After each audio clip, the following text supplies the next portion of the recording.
जय हिंद साथियों, आइए भारतीय मृदा पे इस क्लास में चर्चा की जाए। देखिए साथियों, भारतीय मृदा का वर्गीकरण भारत के प्राकृतिक संरचना के आधार पर किया जाता है।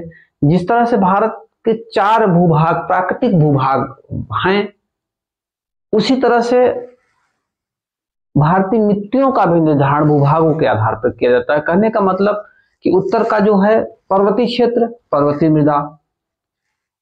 उसके बाद मैदानी इलाका जो था, वो मैदानी इलाका में जलोढ़ मिट्टी या यूं कह लीजिए दोमट मिट्टी। और उसके बाद जैसे जैसे दलदली जो मृदाएं हैं, वो तटीय क्षेत्रों पे दलदली मृदाएं हैं। लाल मिट्टी है पहाड़ी क्षेत्रों पे आयरन के पेरोक्साइड की वजह से। कहने का मतलब सिर्फ कि भारतीय मृदा का जो निर्धारण है वह भारतीय धरातल पर निर्धारित होता है। मिट्टियों का जो निर्माण धरातल या भौगोलिक विविधता के आधार पर हुआ है। हम इसकी चर्चा इस क्लास में करेंगे। देखिए, मिट्टियों का अध्ययन करने से पहले सबसे पहले हम आपको ये भी बता दें कि जो भारतीय की संरचना हुई, हिमालय पर्वत इसमें सबसे बड़ी भूमिका निभाता है। हिमालय पर्वत से नदियां निकली और ये नदियां मैदानों में जाके अपना स्थान बनाई। उसके बाद धीरे धीरे धीरे धीरे बहते बहते ये नदियां चली गई, सागर में समाहित हो गई, तो ये जलोढ़ मिट्टी कहलाई। और आगे इसी आधार पे 4, देखिए एक संस्था थी 1986 में जो है भारतीय कृषि अनुसंधान परिषद, भारतीय कृषि अनुसंधान परिषद ने 1986 में मुख्यतः 8 मिट्टियों का वर्गीकरण किया। भारतीय कृषि अनुसंधान परिषद ने 1986 में मिट्टियों को 8 भागों में, मुख्यतः 8 भागों में वर्गीकृत किया। बाकी 27 और भाग उसने बनाए। हम 8 भागों की चर्चा करेंगे। देखिए साथियों, भारत में कुल 8 प्रकार की मिट्टी की पहचान की गई। ये है जलोढ़ मिट्टी। जो 8 प्रकार की मिट्टी की पहचान की गई, उसमें से जलोढ़ मिट्टी, लाल मिट्टी, काली मिट्टी, लैटराइट मिट्टी, मरुस्थली मिट्टी, पर्वतीय मिट्टी, पीट व दलदली मिट्टी, लवणी व क्षारीय मिट्टी। देखिए, ये 8 प्रकार की मिट्टियों की जो है का क्लासिफिकेशन किया गया भारतीय कृषि अनुसंधान परिषद द्वारा 1986 में। देखिए आगे हम थोड़ा सा इनके प्रतिशत की भी चर्चा कर लें। देखिए, जलोढ़ मिट्टी का जो प्रतिशत है 43.4%, यानी भारत में सबसे ज्यादा अगर कोई मिट्टी है तो वह है जलोढ़ मिट्टी, वह है 43.4%।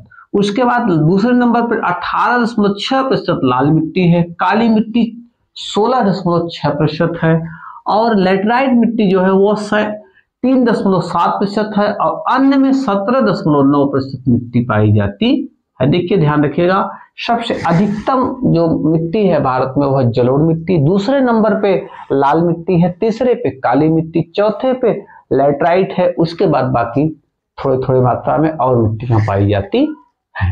देखिए साथियों, हम चर्चा करते हैं सबसे पहले जलोढ़। क्योंकि सबसे अधिक मिट्टी जलोढ़ है तो जलोढ़ की चर्चा करते हैं। देखिए, जलोढ़ मिट्टी गंगा यमुना सहित अन्य जो नदियां हैं, अन्य नदियों द्वारा लाई गई मिट्टियों से जलोढ़ मिट्टी का निर्माण होता है। यह जो है, देखिए जलोढ़ मिट्टी नदियों द्वारा लाई गई मिट्टी से बना है, इसलिए अत्यंत उपजाऊ है।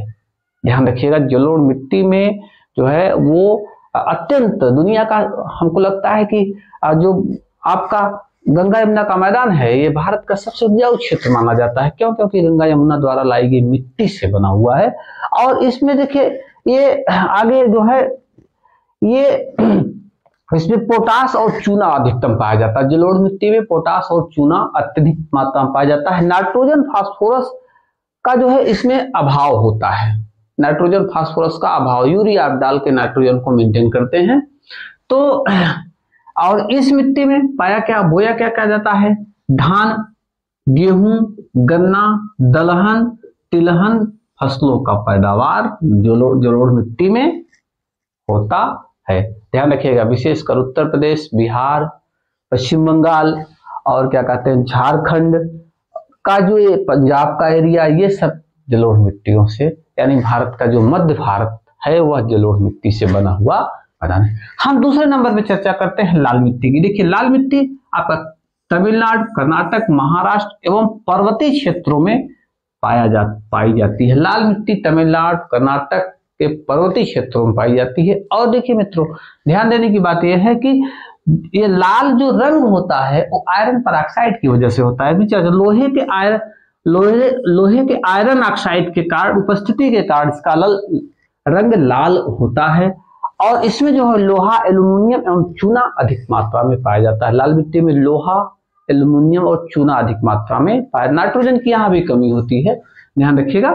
आगे जो है इसमें जो है लाल मिट्टी में होता क्या क्या है मित्रों, तंबाकू होता है, बाजरा होता है, दलहन तिलहन जैसी फसलें लाल मिट्टी में पाई जाती है, उगाई जाती है। हम आगे चर्चा करते हैं काली मिट्टी की। देखिए, काली मिट्टी को कपास मिट्टी कहा जाता है, काली मिट्टी को रेगुर मिट्टी कहा जाता है, और काली मिट्टी को जो है ज्वालामुखी के लावा से निर्मित मिट्टी भी कहा जाता है। महाराष्ट्र के अधिकतम भूभाग में ये मिट्टी पाई जाती है। पानी को धारण करने की क्षमता इस मिट्टी में बहुत ज्यादा होती है। इसमें कपास फसल बहुत ज्यादा होती है, इसलिए इसको कपास मिट्टी भी कहा जाता है। देखिए, इसमें इसकी काली मिट्टी को रेगुर मिट्टी कहा जाता है, कपास मिट्टी कहा जाता है, ज्वालामुखी के लावा से निर्मित मिट्टी कहा जाता है। यह महाराष्ट्र, पश्चिम बंगाल, पश्चिमी उत्तर प्रदेश, गुजरात, कर्नाटक, तमिलनाडु आदि राज्यों में पाई जाती है। काली मिट्टी को कपास, अरहर, दलहन, तिलहन, सोयाबीन की खेती होती है। देखिए मित्रों, काली मिट्टी में पानी को सोखने की अधिकतम क्षमता है, काफी दिनों तक इसमें नमी बनी रहती है, इसीलिए इसमें कपास बहुत ज्यादा होती है। आगे लैटराइट मिट्टी की चर्चा करते हैं। केरल, देखिए मित्रों ध्यान रखिए, केरल, महाराष्ट्र, असम में यह मिट्टी पाई जाती है। इस मिट्टी में लोहा और एल्युमिनियम की अधिकता होती है। ये मिट्टी उर्वरक कम होती है। लैटराइट मिट्टी में चाय, कहवा, रबर, सिंकोना, काजू एवं बागवानी फसलें पाई जाती हैं। लैटराइट मिट्टी में विशेषकर चाय, कहवा, बागवानी फसलें, काजू इत्यादि बहुत व्यापक मात्रा में होता है। यह पर्वतीय ढलानों पे अधिक यह मिट्टी पाई जाती है। हम चर्चा करते हैं मरुस्थलीय मृदा की। देखिए, मरुस्थल का नाम लेते ही आपको राजस्थान का केवल याद आता है, तो राजस्थान के आसपास की जो मिट्टी है वो मरुस्थलीय मृदा है। इसमें बालू की अधिकता होती है। ये जो है इसमें बालू के कण बहुत अधिक मात्रा में पाए जाते हैं। इस मिट्टी में जो है इसमें ज्वार, बाजरा, मोटे अनाज पाए जाते हैं। हम चर्चा करते हैं पर्वतीय मृदा की। इसे बनी मृदा भी कहते हैं। इसमें सेब, विशेषकर जो है जम्मू कश्मीर, हिमाचल प्रदेश, उत्तराखंड के क्षेत्रों में ये पर्वतीय मृदा पाई जाती है। सेब के बागान इस पर्वतीय मृदा पे पाए जाते हैं। सेब के बागान, नाशपाती, बागवानी फसलें इस मिट्टी में पाई जाती है। अब हम चर्चा करते हैं पीट व दलदली मृदा की। देखिए, पीट व दलदली मृदा तटवर्ती क्षेत्रों में हमने चर्चा किया था। देखिए, ये तटवर्ती क्षेत्र जो है ये दलदली मृदा के लिए जाने जाते हैं। और ये जो है यहाँ पे जो है विशेषकर क्या, मैंग्रोव वनस्पति सुंदरबन में चर्चित है। सुंदरबन मैंग्रोव वनस्पति के लिए थोड़ा सा खारी जल भी होता है।